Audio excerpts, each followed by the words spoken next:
Demikian firman Tuhan. Saudara-saudara yang dikasihi Tuhan kita Yesus Kristus, dimanapun saat ini berada, khususnya jemaat dan parhaladu HKBP Tarakan, serta yang ada di Pagaran, Resort Tarakan, HKBP Malinau, dan HKBP Tanjung Selor. Salam buat kita semua. Horas. Semoga kita semua dalam keadaan sehat dan sukacita yang daripada Tuhan.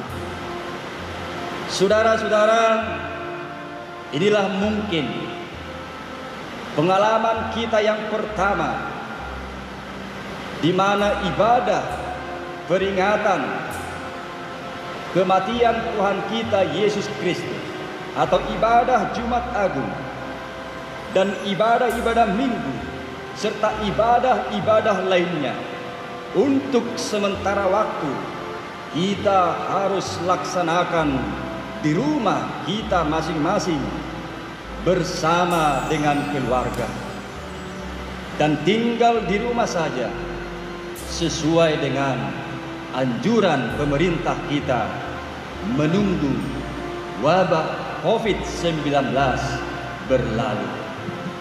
Saudara-saudara yang dikasihi Tuhan kita Yesus Kristus, pesan firman Tuhan bagi kita di perayaan Jumat Agung saat ini yang pertama, bersukacitalah karena di peristiwa Jumat Agung dosa kita telah ditebus oleh Yesus Kristus.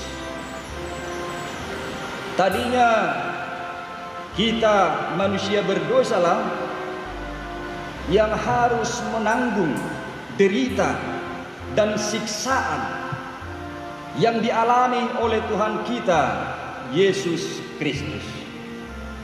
Tetapi karena kasih Tuhan kita, Yesus mau mengorbankan dirinya.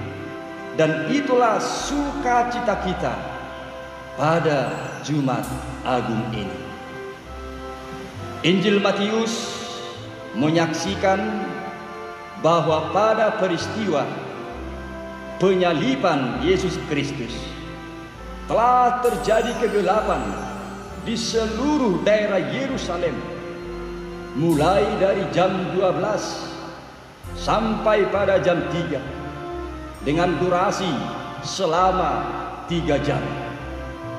Saudara-saudara yang dikasihi Tuhan kita Yesus Kristus, kegelapan itu menggambarkan dua hal.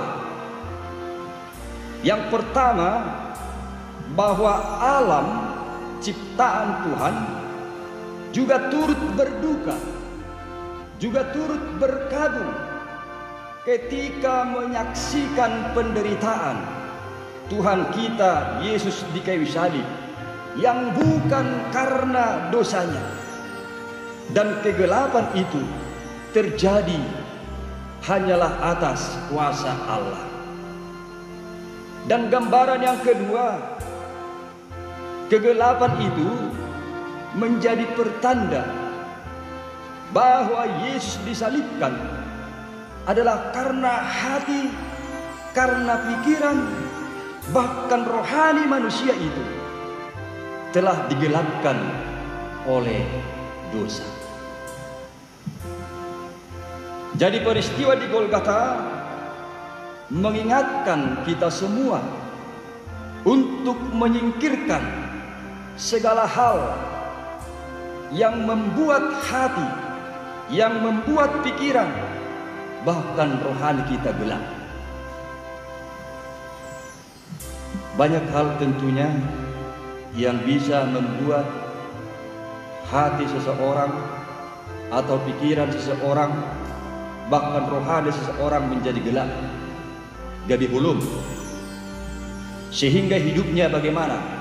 Hidupnya menjauh dari Tuhan, medau siap dibakar. Maka dengan memperingati Jumat Agung saat ini, kita semua diajak agar senantiasa berada di dalam terang Kristus. Jangan biarkan kegelapan itu menguasai hidupmu, tetapi berjuanglah di dalam iman. Berjuanglah di dalam iman untuk menjalani hari-hari hidupmu. Ingat, barang siapa yang masih mencintai kegelapan, apakah pikirannya digelapkan oleh rencana-rencana yang menyimpang dari kehendak Tuhan, atau hatinya digelapkan oleh niat-niat yang jahat, atau rohaninya digelapkan oleh roh-roh dunia yang menuju kepada kebinasaan? Ingat, maka itu semua sama halnya akan menyalibkan Kristus untuk kedua kalinya bagi diri mereka. Itu persis sebagaimana yang tertulis pada kitab Ibrani 6 ayat 6. Di sana dikatakan, sebab mereka menyalibkan lagi anak Allah bagi diri mereka dan menghinanya di muka bumi. Saudara-saudara yang dikasihi Tuhan kita Yesus Kristus, jadi bila pada peristiwa Jumat Agung dosa kita telah ditanggung oleh Tuhan kita Yesus Kristus, dosa kita telah ditebus oleh Tuhan Yesus, maka bertobatlah dari kegelapan dosa. Sekali lagi, bertobatlah dari kegelapan dosa. Dan selanjutnya, jalanilah hari-hari hidup ini hanya di dalam terang Tuhan kita Yesus Kristus. Itulah juga sebagai tanda rasa syukur kita, sebagai tanda rasa sukacita kita. Karena apa? Karena dosa kita telah ditebus. Yang kedua, Bapak Ibu, saudara-saudara yang dikasihi Tuhan kita Yesus Kristus, yang menjadi pesan firman Tuhan pada Jumat Agung ini, serahkanlah hidupmu senantiasa kepada Tuhan. Sekali lagi, serahkanlah senantiasa hidupmu kepada Tuhan. Kira-kira jam 3 dari kayu salib, sebagaimana tadi kita mendengar dari firman Tuhan, Yesus berseru dengan suara nyaring. Dia berkata, Eli, Eli, lama sabachthani, yang artinya, Allahku, Allahku, mengapa engkau meninggalkan aku? Saudara-saudara dikasihi Tuhan kita Yesus Kristus, perkataan Yesus itu pertanda bahwa penderitaan yang dia tanggung akibat dosa kita manusia sungguh menyakitkan, sangat pedih, sehingga Yesus merasa telah ditinggalkan oleh Allah Bapa agar kita tidak ditinggalkan oleh Allah. Orang-orang yang ada di dekat salib ketika mendengar ucapan Yesus itu, mereka salah menafsirkan, sehingga ada yang mengatakan Yesus memanggil Elia, yang lain mengambil bunga karang lalu mencelupkannya ke dalam anggur asam dan memberikannya kepada Yesus untuk diminum. Supaya apa? Dengan maksud, dengan anggur asam itu rasa sakit Yesus bisa berkurang. Karena anggur asam pada dulunya terkadang dipakai untuk mengurangi rasa sakit. Jadi itu ada miripnya seperti bius. Tetapi meskipun begitu beratnya penderitaan itu, Yesus tetap tabah, Yesus tetap tegar menghadapi derita karena dosa-dosa kita. Dan itu Yesus hadapi sebagaimana yang sudah dibuatkan oleh firman Tuhan, bahwa anak manusia itu akan menderita untuk keselamatan kita. Ketegaran dan ketabahan Yesus dalam menghadapi penderitaan itu kiranya menjadi pelajaran berharga juga di dalam kehidupan kita, terlebih ketika menghadapi ragam penderitaan, ragam pergumulan kehidupan. Jadi jangan putus asa, unang adong nama dele, tetapi hadapilah penderitaan itu, hadapilah pergumulan hidup itu di dalam iman dan di dalam doa-doamu, memohon, meminta kekuatan dan penyertaan Tuhan. Kemudian pada ayat 50 tadi kita mendengar bahwa meskipun begitu sakitnya penderitaan yang harus dialami oleh Tuhan kita Yesus Kristus, tetapi tidak sedikit pun penderitaan itu menjauhkan dirinya dari Allah Bapa. Sampai ajalnya pun Yesus tetap sedia menyerahkan nyawanya kepada Allah Bapa. Saudara yang dikasihi Tuhan kita Yesus Kristus, perkataan Yesus itu mau mengajak kita semua agar hidup kita tetap berserah hanya kepada Tuhan. Jangan lagi bersandar pada diri sendiri. Jangan lagi ada orang yang bersandar kepada kekuatannya sendiri. Jangan lagi ada orang yang bersandar kepada dunia ini.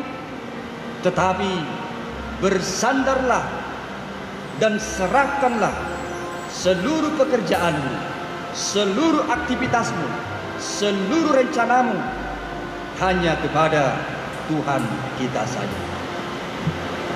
Termasuk seperti pada situasi atau keadaan kita sekarang yang masih was-was terhadap wabah COVID-19, sambil melakukan anjuran pemerintah, begitu juga anjuran pimpinan gereja kita HKBP, tetaplah berserah kepada Tuhan. Sebab kematian Tuhan kita Yesus telah mematikan kematian kita dan digantikan oleh kebangkitan. Itulah juga yang disaksikan oleh nas khotbah kita pada saat ini, bahwa pada peristiwa kematian Yesus terjadi banyak mujizat. Tabir bait suci terbelah dua, dari atas sampai ke bawah. Itu artinya tidak ada lagi penghalang antara kita manusia dengan Allah. Itu terjadi hanya dengan kematian Tuhan kita Yesus Kristus. Tubuhnya yang digantung di kayu salib telah menjadi tabir baru yang mendamaikan kita manusia kepada Allah Bapa di surga. Kemudian terjadilah juga gempa bumi, bukit-bukit batu terbelah, selanjutnya kuburan-kuburan terbuka, dan banyak orang kudus yang telah meninggal mereka bangkit. Dan sesudah kebangkitan Yesus, mereka pun keluar dari kubur, lalu masuk ke kota kudus dan menampakkan diri kepada banyak orang. Itu semua terjadi karena kuasa Tuhan. Dan peristiwa salib telah menjadi kemenangan bagi orang percaya. Sekali lagi, kematian Kristus adalah kematian kita karena dosa, dan salib Kristus telah menjadi kekuatan Allah untuk membangkitkan dan menyelamatkan orang percaya. Jadi tetaplah berserah pada Tuhan, sebab hanya di dalam Tuhanlah kita beroleh kekuatan, Hanya di dalam Tuhanlah kita beroleh ketenangan, kedamaian, bahkan sukacita. Dan yang ketiga atau yang terakhir, pesan firman Tuhan pada Jumat Agung ini, imani dan ikutilah Yesus dengan setia di dalam hidup.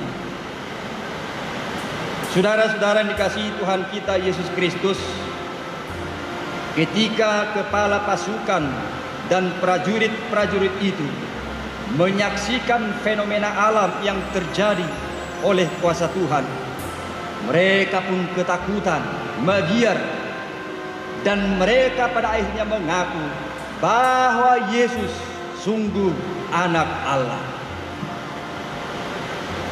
Mereka yang tadinya tidak percaya, tetapi pada peristiwa Jumat Agung itu, mereka telah mengaku bahwa Yesus adalah sungguh anak Allah. Dan dari jauh ada juga beberapa perempuan, wanita-wanita yang turut menyaksikan Yesus disalibkan di Golgota. Mereka adalah orang-orang yang turut mendukung dan setia mengikut Yesus mulai dari Galilea sampai Yesus menderita di kayu salib, tepatnya di Golgota. Itu artinya mereka mengikut Yesus bukan hanya ketika suasana aman, bukan hanya ketika suasana damai, tetapi mereka mengikut Yesus sampai ke penderitaan Yesus pun mereka tetap setia mengikutinya. Jadi Bapak Ibu, saudara-saudara sekalian yang dikasihi Tuhan kita Yesus Kristus, pengakuan para prajurit atau serdadu-serdadu itu dan sikap dari perempuan-perempuan itu tentu patut untuk kita nyatakan di dalam hidup kita, agar kita sungguh-sungguh mengimani dan mengikuti Yesus dengan setia, baik dalam suka, begitu juga dalam suasana duka. Dialah anak Allah yang telah menyelamatkan kita. Itulah pesan firman Tuhan bagi kita pada perayaan Jumat Agung saat ini. Karena itu, jangan sia-siakan pengorbanan Yesus yang telah menyelamatkanmu. Sekali lagi, nyatakanlah sukacitamu dengan menyingkirkan kegelapan-kegelapan rohani dari segala hidupmu, dan serahkanlah hidupmu senantiasa hanya kepada Tuhan. Imani dan ikutlah Yesus dengan setia di dalam setiap hidupmu, sebab dosa kita telah ditebus dan hidup yang kekal telah disediakan bagi kita. Selamat Jumat Agung dan salam sehat buat kita semua. Tuhan memberkati.